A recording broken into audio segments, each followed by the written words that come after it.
A revisar el tema de los combustibles. Fíjese que ante la larga espera por parte de los automovilistas, luego de la escasez de combustibles en las gasolineras de la capital, el gobierno de la Ciudad de México propuso un esquema de atención a los consumidores que también busca evitar las aglomeraciones. Esto es solo una recomendación, son los detalles.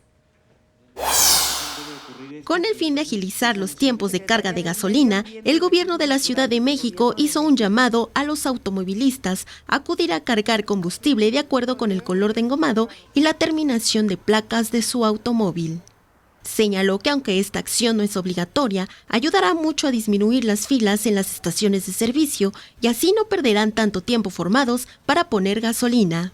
Si tienen matrícula que termina en 9 o 0, es decir, engomado azul, el día de carga lunes, de matrícula 5 que termina en 5 o 6, es decir, amarillo, el martes que termina en 7 u 8, es decir, engomado rosa, el miércoles que termina en 3 o 4, engomado rojo el jueves y que termina en 1 o 2, engomado verde el viernes.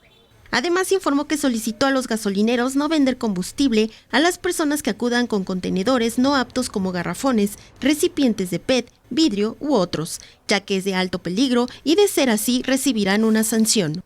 Estamos orientando a las estaciones de servicio para que restrinjan el uso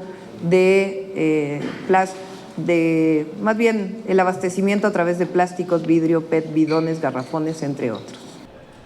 La mandataria local señaló también que quien sea sorprendido vendiendo gasolina será sancionado de manera económica o con prisión preventiva, ya que con dicha acción se viola la ley federal para prevenir y sancionar delitos cometidos en materia de hidrocarburos. Se espera que esta propuesta basada en el color del engomado y la terminación de placa que surgió en las redes sociales y finalmente fue adoptada por los gobiernos capitalino y del Estado de México sea exitosa, sobre todo para tener una organización en las estaciones de gasolina.